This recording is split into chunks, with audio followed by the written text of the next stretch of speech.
Welcome back to Just Chattin', and this is the series of videos we do on Thursday and Sunday evenings just for our own amusement.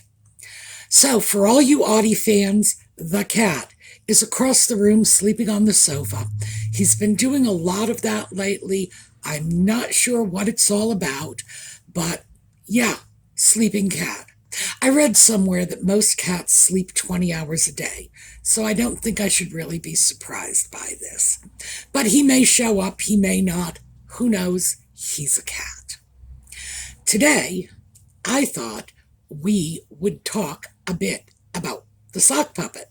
And as you can see, I've resurfaced the original sock puppet because the cat got a hold of the newer puppet, started chewing on that one as he's chewed on this one. So this one's not looking quite so shabby anymore, unlike the real sock puppet, who is just quite falling apart. So before we get started, just one more tiny thing, yellow for Catherine. And when we finish the intro, we will be right back.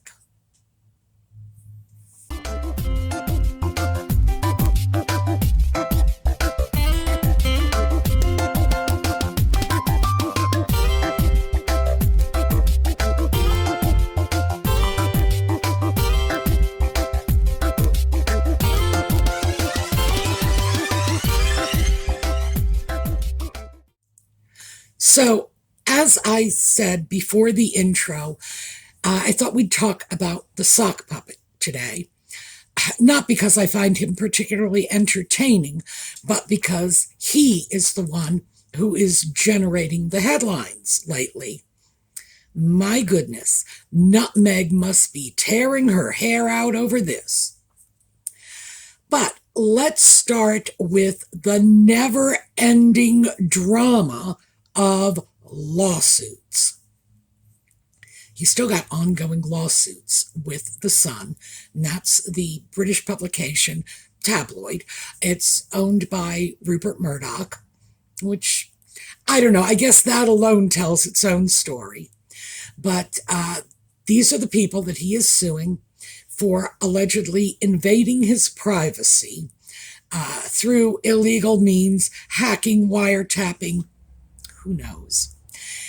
He has not actually proven very much of these wiretapping cases, but the judge recently, and by recently I mean just a few days ago, refused to grant the Sun's application before the courts for a preliminary trial, which, according to the judge, could result in delays of up to 2 years, drag the whole process out even further, and rack up boatloads of legal fees. I can only assume that on both sides, on the sock puppet side and on the Sun side, the lawyers are just, they must be peeing themselves with delight. It's like this is lawyer Christmas morning, because they are the ones who are primarily profiting from all of this. The sock puppet certainly is not. I can't imagine that the Sun is profiting anymore, but at least because the Sun is a news publication, they can feed off this ongoing drama for headlines for their own publication. Problem is, the sock puppet is feeding off the drama too. At this point, this whole lawsuit extravaganza is turning into nothing more than a long series of publicity stunts. There is nothing that can come out of this other than whatever feelings of vindication the sock puppet might get from all of this. At the end of the day, the only people who are going to make any financial gain from this are, like I said, the attorneys, and they must be thrilled. But this is just, It's self-indulgent nonsense, quite frankly. It is clogging up the court's time, and real cases could be heard in the courts while all this is going on. So I don't have a great deal of sympathy for this. The alleged malfeasance took place, yeah, assuming it took place at all, more than 20 years ago. And whatever the climate 20 years ago may have been regarding tolerance for intrusive journalism, things have changed. So any victory the sock puppet might get is moot. Standards have already changed. Problems that might have existed 20 years ago have already been addressed and resolved.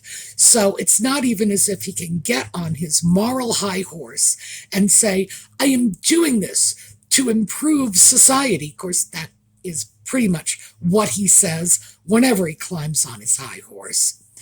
But it's at this point, I am finding it senselessly boring, mind-numbingly boring. I don't really care one way or another what happens in these court cases. And frankly, I think I speak for a large segment of the general public when I say this. Nobody cares. It's old news. There are people today driving cars, legally drinking, getting married and having children, graduating from universities who were not even born when these alleged incidents took place. So, isn't it time we just put a period on this and moved on? But apparently not, because the sock puppets public relations team are spinning this recent court decision, and it was only a request by the Sun that they go through a preliminary trial. I believe what they were trying to establish was whether or not the incidents that have been raised are within the time frame for which the court could render a decision. So are they stale, dated? Has the statute of limitations run out on these things? This is normal in any court case, especially a big one. One side will present requests and they will say to the judge, I would like you to do this. We would like permission to do that. We would like you to dismiss this. We would like you to allow this evidence. It's pre-trial motions. And it's normal. It's normal.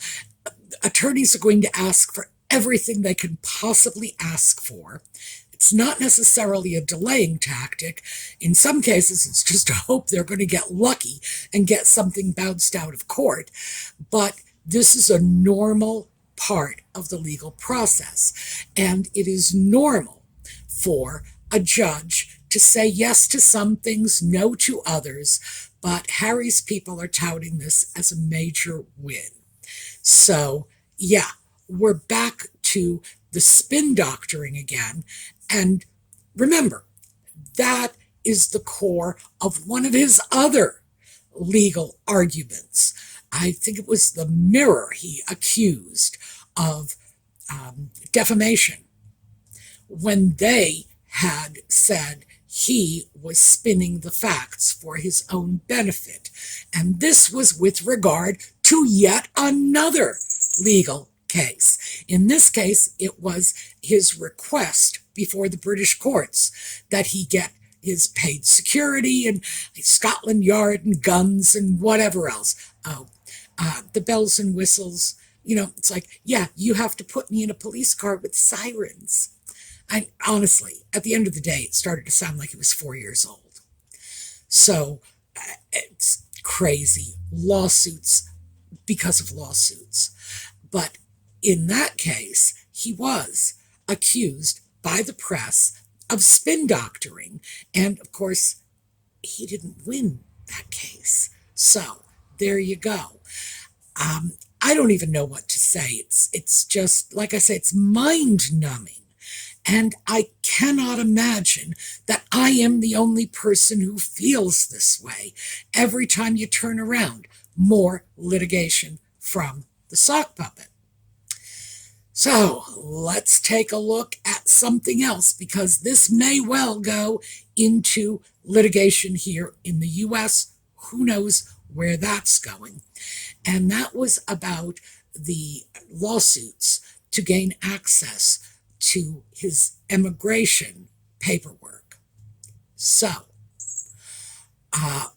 he, the sock puppet, has recently declared that he is residing in the US. Now, on the surface of it, that doesn't seem to be such a big deal. After all, he has been residing in the US for the last, 3 years? No, 4 years, I'm sorry. Counting on my fingers on this one. Again, like I say, mind-numbing. So he's been here for 4 years, so why would it be a big deal that he's actually come out and said it? Well, the first thing that comes to mind is the issue of Counselor of State back in the UK. In order to be qualified as a Counselor of State, you must be domiciled in the UK. And if the sock puppet is stating that he is, in fact, living in the US, they could have to sort this out in a court of law in terms of, does that mean he is also domiciled in the US? Now, we talked about this before, and I think the example I used was a kid from Nevada goes to college in New Jersey. They may be living in New Jersey. They may be spending 10 or 11 months out of the year in New Jersey, but their legal address is still back in Nevada with their parents, and that is where they are domiciled. And that would be pretty much the same template that the UK would be looking at in terms of determining whether or not he was domiciled over there. Is that his sort of legal home base? He wouldn't have to actually live there. He would just have to live there as a legal fiction.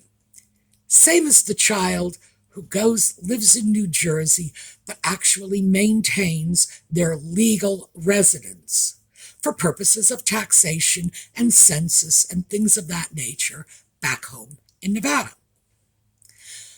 Well, not so sure that the sock puppet might not have surrendered his domiciling rights. Like I say, it could very well be this would be hashed out in a court of law, but the way I see it, and 1, I am not an attorney. 2, I am not a UK attorney. And 3, this is not legal advice. It looks to me like he has surrendered his UK domiciling, and that would mean he could not be called upon to be a Counselor of State. Now, that's kind of a moot point, given the fact that Charles has added other people to that body from which he could choose counselors of state, making it absolutely unnecessary to ever call upon the sock puppet in the first place. But it is removing him one more step from the British royal family. And that may be a good thing, because after all, his only claim to fame is the fact that his daddy is king. And without that, all of this mind-numbing publicity about every idiotic little thing that he does would slowly start to fade away. It would dissolve. He would fade back into the background, and we would not have to deal with him. So this would be a good thing. But when we look at this from another point of view, and I'm going to have to say this is purely speculative, and as soon as I start this off, you're going to see why. If the sock puppet were smart, and we all know he isn't, divesting himself of the UK domiciling would be a very clever shot to launch across the bow of the wife. If he sacrifices his UK domiciling, it's sort of step one, because the sock puppet in his relationship with Nutmeg really doesn't have any leverage at all. None. They're in California. That's a community property state. Everything is split 50-50. That's the end of it. So if they were to divorce in California, oh well, she gets her half. Also, in the U.S., our laws have traditionally favored granting custody to the mother. Now, we're dealing with putative children that may or may not even exist, and Lord even knows if they do exist, whether or not Nutmeg has any biological connection to these children, or the sock puppet too, for that matter. There is so much controversy over how these putative children came into the world. There's plenty of controversy about whether or not they even came into the world in the first place. But, just like I say, speculating. We're just playing the what-if game. It would be very reasonable to conclude that Nutmeg is the person who's holding all the cards now. But the sock puppet has one very, very valuable card that he could play whenever he chooses. And that one card is the titles. If the sock puppet surrendered his titles, which he would have to do in order to become a U.S. citizen, and which he could choose to do voluntarily, he would not only lose his titles, but the wife, who gets her titles from him. Remember, he's the Duke of Sussex. That's what makes her the Duchess of Sussex. He is Prince Harry. That's what makes her Princess Henry. He was a Royal Highness. That's what made her a Royal Highness. Same with the children. It all goes back to him. If he surrenders the titles, oh well. Everybody else is just crap out of luck now, aren't they? And I'm wondering, because the rumors that this marriage has not been doing well have been circulating for many, many months. I'm wondering, even though I don't think he's smart enough to work this out himself, I'm sure he does have legal representation available to him. He can go to an attorney. He can get some advice. That attorney is undoubtedly much smarter than the sock puppet, because again, my cat is smarter than the sock puppet. So he may well be getting some good advice. He may be hearing from people who are telling him, you do have leverage. And yes, it is the nuclear option. He would have to surrender his titles, or, well, actually, he wouldn't have to. He would just have to threaten to. And maybe things would be a little more peaceful for him at home. So I did have to wonder about that because, as I say, I do not think the sock puppet is clever enough to have worked this out for himself. But absolutely, people around him might well have. And yeah, maybe there's a method to this weird madness of declaring himself to be a resident of the U.S. And now back to the previous court stuff. As a resident of the U.S., he has to have some very specific types of documents, including a visa that would allow him to live and work here. And people have said, oh, well, he can get that because he's married to an American. Well, yeah, but the idea that you can get it and the idea that you already have it are two very different things. And he would have to be granted this. And who knows whether or not that will happen. I think it's very important that we don't lose sight of the fact that this is an election year, that right now, and I mean right now because I looked it up this morning, confidence in our current president is rather low. Yeah, big surprise there. And if the election were to be held tomorrow, there are many intelligent and experienced political forecasters who are saying that Donald Trump might be back in the White House. And I know plenty of people are saying, but he's got court cases hanging over his head.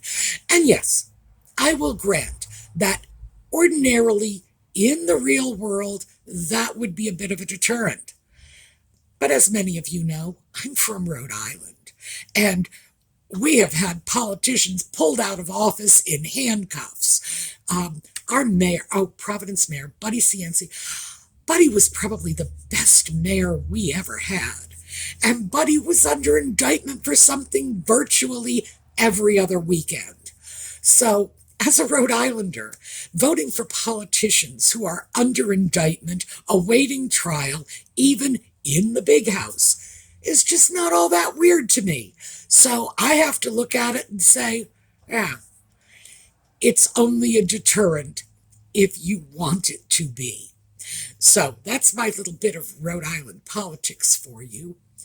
But would that change? There are plenty of hardcore Trump supporters who they'll vote for him 3 years after he's dead and buried. So I would have to say, no, I don't really think so. It does look like whatever happens, it's probably going to be a rather close election, and losing the current administration could very easily result in an incoming president who has already said he's got no problem deporting the sock puppet. So there you go.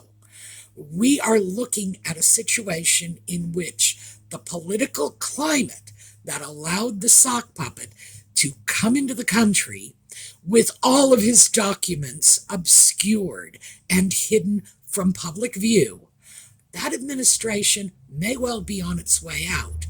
And the incoming administration may well be an administration that the sock puppet and Nutmeg have openly and vociferously criticized. So who knows what's coming down the pike? Now, I do have to throw this caveat out because I say this all the time. I'm not political. It doesn't really matter to me who ends up in office. It's probably not going to be anybody I voted for, no matter who it is. But it's at this point just astoundingly entertaining. And yeah, he may find himself having jumped from the frying pan into the fire with this declaration of his newfound love for America. Moving on, because there was a third item I wanted to get into. We don't have a lot of time, so I'm going to try to speed things up.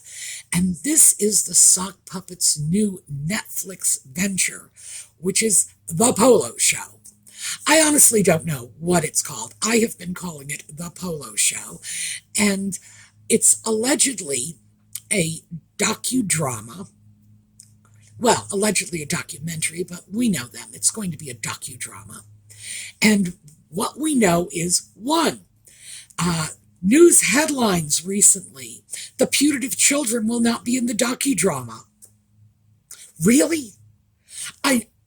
Nobody sees these putative children. I know many, many people, and believe me, read the comments of my videos. You'll see it for yourself, who don't even believe the children exist. I'll believe it when I see it. So, yeah, is this any surprise that the putative children will not be showing up? I don't think so. What we are hearing a lot of, that is more newsworthy than a no-show on behalf of the putative children, is that people are speculating about how relevant a documentary or as I expect, a docudrama, something along the lines of, Keeping Up with the Kardashians, a semi-scripted reality show, because we all know that when Nutmeg and the Sock Puppet are involved in it, there's not an ounce of reality in it. So, yeah, semi-scripted, with the emphasis on scripted. That this is not going to have a broad appeal. Polo is not a popular sport. There are many people who actively detest polo. Primarily, we're looking at animal rights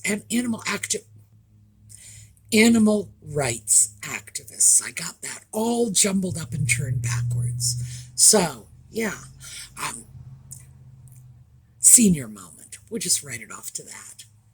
So animal rights activists have cited situations in the not too distant past where many animals have been abused, neglected, ended up dead. I have no problem with anyone who is complaining about a sport in which the care of animals is so poorly regulated that they can die en masse. And in a previous video, I actually documented that did happen for a whole group of polo ponies that were being improperly transported. So, sorry, this is not okay. Even people who are not animal rights activists will bristle against something like that. So you've got that whole contingent of people who feel it's just disgusting that the animals are being exploited.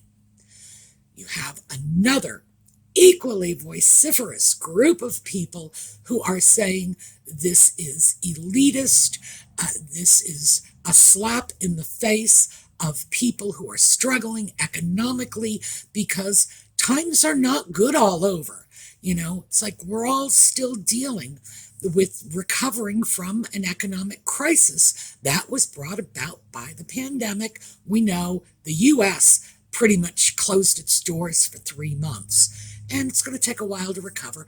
And when you're in a period of economic recovery, a bunch of spoiled, rich brats parading around on their polo ponies, engaging in a sport that is so costly to participate in that only the tiniest percentage of the population even has access to this sport, that it's a slap in the face to everyone who is struggling to get by. So, and that is a noisy contingent too. And it is a contingent like the animal rights activists who really do have a point. It's like it's all well and good if you're as rich as Croesus. Why do you feel the need to rub everybody else's noses in it? Okay, there you go. Oh, and by the way, the fact that they carry on polo matches for charity, that just doesn't wash with me. It's like if you really wanted to do something for charity, divest yourself of this insanely expensive hobby and you write a check. So there you go. I'm not impressed with that argument. But beyond that, you have the vast majority of people who know nothing about polo and care nothing about polo. Is this going to be a smash hit for Netflix? Well, I am reminded of what Bill Simmons said, and we all remember Bill Simmons and his wonderful description of what Nutmeg and the Sock Puppets docudrama should have been called. Bill Simmons had said that when he was in discussion with the sock puppet about his future projects, that the ideas the sock puppet was coming up with were ludicrous. It was just ridiculous ideas. And I gotta wonder if this might not have been one of them. If Bill Simmons may not have been one of the voices of reason out there to say, nah, I don't think this is such a good idea. But we are seeing this coming up, and Lord knows it's crazy. Now, I personally have nothing against rich people. I am not of the school of thought that says let's kill and eat the rich. No, no. I think, hey, if you've got money, go enjoy it, do what you want to do. But don't expect the rest of the world to think that your idea of a fun afternoon, riding on your ponies and hitting a ball with a mallet, is exciting. It's like you do it, you think it's exciting. The rest of us, we don't do it, we're never going to do it, and we don't think it's exciting. On the other hand, if you're setting yourself up publicly to be the voice of the people, that you are out to save the planet and you are out to alleviate suffering and feed the hungry and lower everybody's carbon footprints, this is not how you go about doing it. So that is pretty much what I have for you all today. We're going to take a look at a slideshow on the way out, and I will see you all next week. In the meantime, have a terrific day.